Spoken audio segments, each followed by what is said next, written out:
All right. So this past month, I turned 29 years old, which in my mind is old as fuck. The last year of my 20s. But I have an unpopular opinion, a hot take, if you will. I think your 20s are kind of overrated. Personally, I think my 30s are going to be much better. Now, this is not to say that my 20s have been unenjoyable by any means. It's by far, I think, like the most social decade. I traveled a lot. I graduated college, started my career. I bought a home, got married, a lot of really just great things, right? But as I look back at these times, I feel like when it comes to most of these things, I was kind of just like fumbling my way through a little bit. You do a lot in your 20s, and it's all pretty much relatively new. You're officially an adult, and you kind of have to go out in the world and figure it all out for yourself. And the majority of the time, you're like, I've never fucking done this. How am I supposed to figure this out?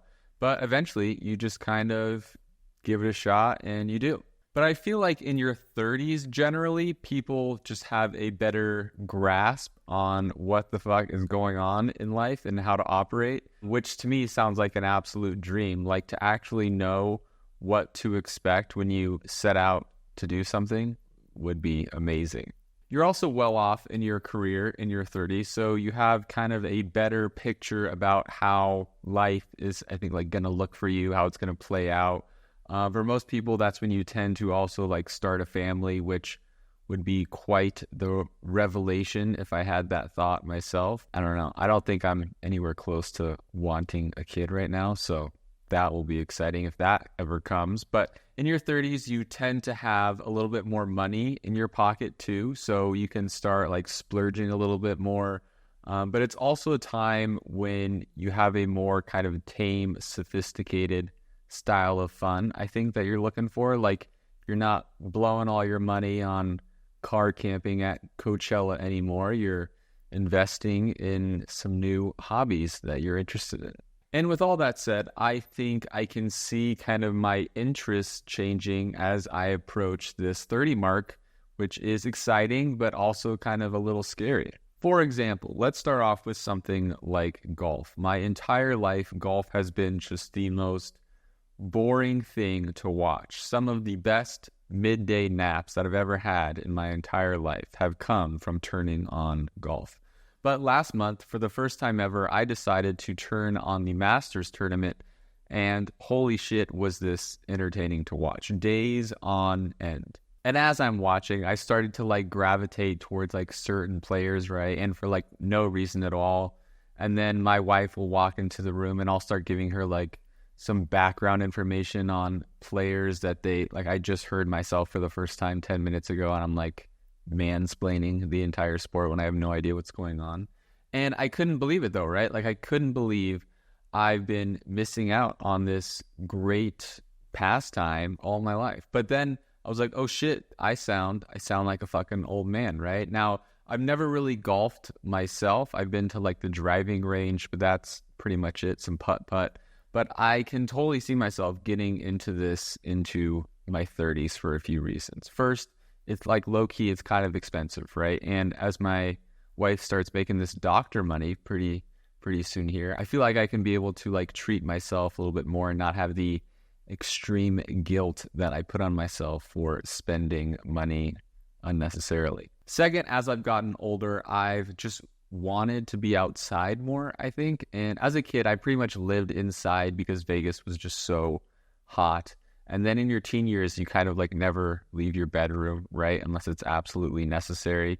It's like a little dungeon away from everyone.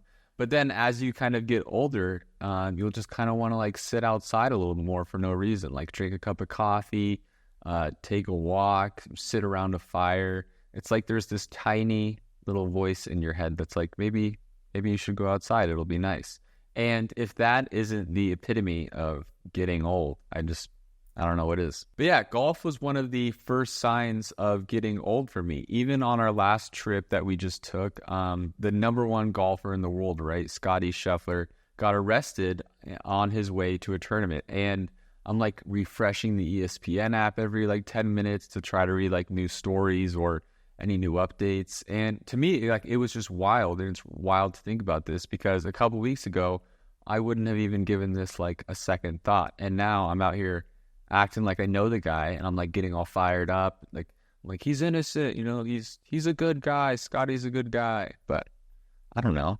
Related to sports though, another tell I'm getting old is the NBA. The NBA playoffs are going on right now, and all of the like remaining players are all still so young. It's officially a new era of basketball. The dominant guys throughout my childhood years were like Kobe, Shaq, Tim Duncan, Dwayne Wade, right?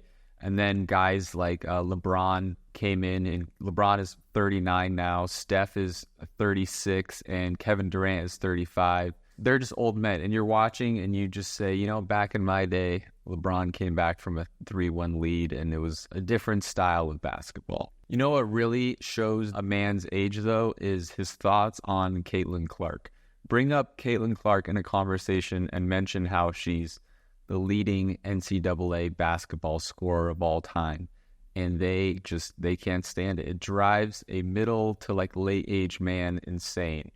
And it's just because they're just like slightly a little sexist, but it's hilarious though. You should give it a try. You should just see what their reaction is. Another sign I'm getting old is what I'm getting served to watch on Instagram. Recently, I've been getting a lot of like lawn care videos, and I love them. Like mowing lawns, or people even like showing you how to level out a lawn, which I had no idea was a thing. And I don't even have a lawn, but as I'm scrolling, I'm like, oh, I better save this in case future me gets a lawn, and God forbid it's uneven. Like, I'll need to know what to do. And just going off that, I feel like I can just no longer post anything on social because I'm just so out of touch with like what's cool. Like, I've talked about this in other episodes, but the younger generations just don't give a shit about what they post anymore. They're throwing up like May dumps, and they write something like life lately, and then it's just a random collection of photos from like a bathroom selfie to a picture of their food, and then it's like all rounded out with like a random meme that just comes out of like left field, right? And I'm of the generation where you post like one nice curated photo, maybe two, and then that's it.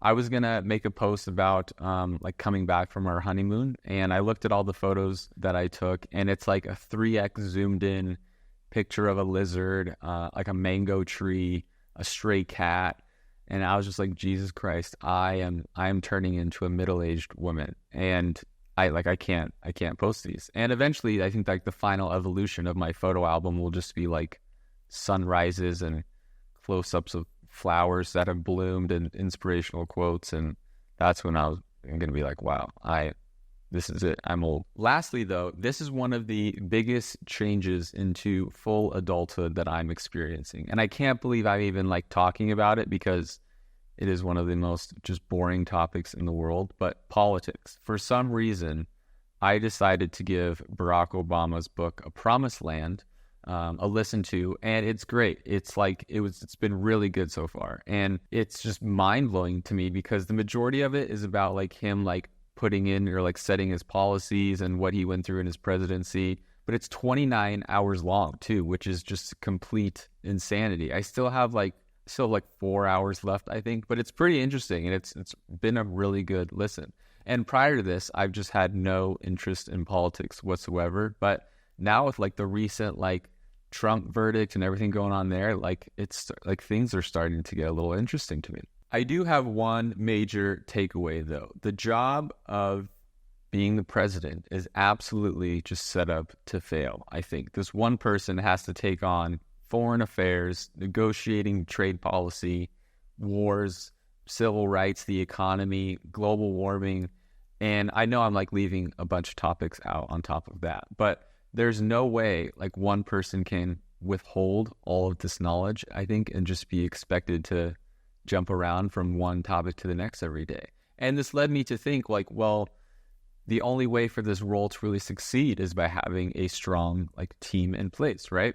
And throughout the book, Obama talks about specific people he brings onto his team during his presidency to kind of help like guide him and make the right decisions. For example, he hired a Harvard professor who was just really on the team to safeguard the ethics of all of the decisions that were being made. This guy would say just yes or no, and then that would be kind of weighed into the final decision on things. But because my mind always seems to revert back to marketing, as I'm listening to this book, I thought about the kind of different aspects behind running a presidential campaign. Like this just like popped into my head. And I thought, if you were running for president, why wouldn't you base your campaign around the team that you're planning to build as opposed to making the entire campaign kind of about yourself? So hear me out on this little tangent for a second. But before you run, I think you should go out and find like the best fucking human resources headhunter out there, right? And together, you guys build this dream team of leading industry experts. And I'm not talking about politicians, I'm talking about like economists, scientists, doctors, one for every individual line item that you'll be responsible for. But then you go out to each one, say, hey, I'm running for president, and if I'm nominated, I'll make you in charge of so-and-so. Because what person is going to turn down the opportunity to be like the leading advisor to the most powerful person in the United States? And even then, it's only like 8 years of your life max. Like it'll fly by, and then you can go back to your normal life with a little bit more notoriety and probably some pretty good stories. So then when they say yes, you take all of these like names and endorsements, put them in your back pocket, and then announce your presidential race. Meanwhile, they keep being experts in their own fields, and you as a candidate kind of build your entire campaign around the strength of your team, your leadership skills, your ability to siphon and comprehend a lot of information, and then your character. Right now, I think it's kind of like it's completely the opposite, in my opinion. It's let's focus on one person with a good slogan, and they'll win the election solely based on popularity and whether or not people like them. And then from my understanding of it, once they become the president and they're sworn into office, that's when they kind of like have to scramble last minute to build these teams. And to be honest, in my opinion, you can't really blame these politicians who run and make all of these like false promises because they don't know what they're talking about, right? They know like top level information, and from that, what's just being fed to them.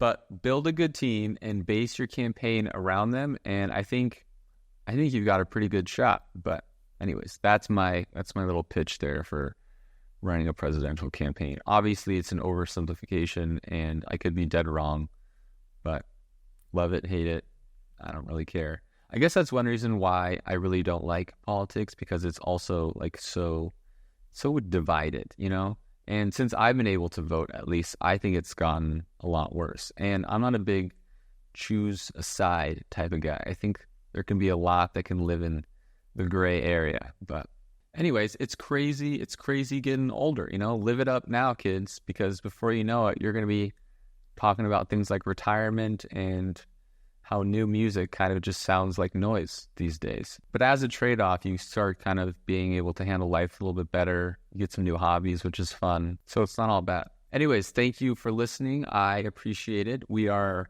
moving in 9 days, which is pretty exciting. Also extremely hectic. But so if you're watching, I apologize. I started clearing off my stuff back there. But once we move, I promise I'll get everything back in order. So big things to come. But all right. Thanks.